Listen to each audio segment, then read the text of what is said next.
The simple answer is Seraph can also attack during the flying phase.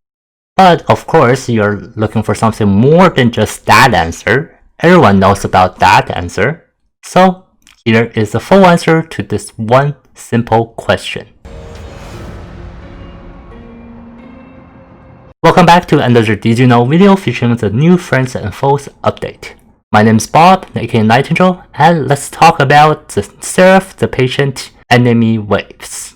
If you want to see similar videos like this, consider hitting the like button as it does help spread the video around for more people to see. Some people may not have realized, but here are the different waves with the different Seraphs. As you can see, in every wave for the other three Seraphs, there is always a heavy unit in front of the light wings or dark wings. However, in this rally Seraph, there are several ways where the light wings or dark wings are just exposed. Also, the double heavy unit waves come way quicker for the other Seraphs than this rally Seraph. Now, about the abilities of Seraph the Patient. These abilities are the reason that his waves are this way. First, he is able to attack during the flying phase when enemies are spawning. Second, he has two trigger abilities, Incant and Rally, both increasing his attack value. He has Incant gain 1 attack and Rally gain 2 attack. Rally is a new keyword that triggers off you summoning units on that floor. Finally, he puts a melee weakness debuff on your front unit every turn. Melee weakness is also a new keyword that doubles all attack damage for that single turn, and this includes the damage from Seraph. Let's take a look at each one of these one by one, starting with the Incant trigger.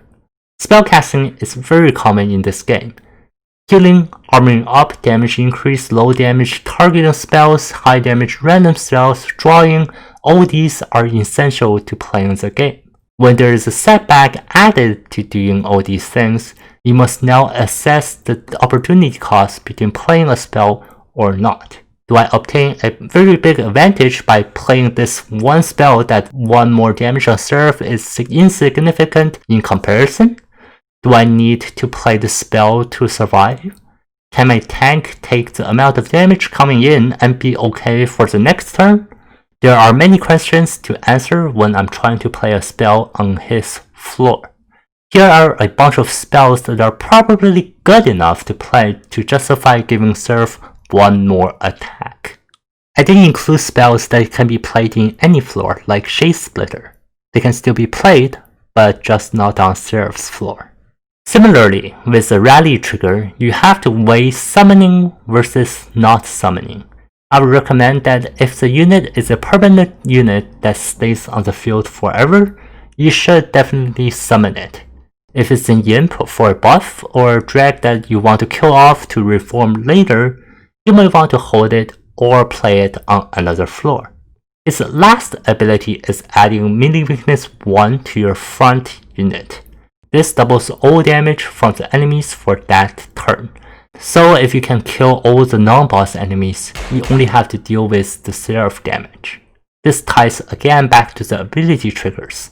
Try to use as few cards as possible to kill the enemies because increased damage on Seraph just means more struggling to keep your tank alive in a later turn.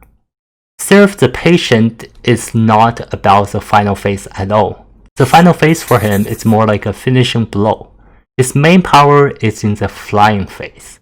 With all of the melee weakness, Incant and rally triggers, there is plenty of time to disassemble your team. If you just so happen to draw poorly for 1 turn, your tank can easily die from 100 HP. If there are too many enemies on the floor, it may be just impossible to keep your units alive, compounded by all of Seraph's abilities. However, there are some cards to counter this. If you have the Nameless Tome for the Silence from Stygian, or Holdover Vickless Recruitment or Resin Removal from Melting Remnant, you can counter this Seraph pretty hard, especially Silence, which will keep Seraph at a low attack value.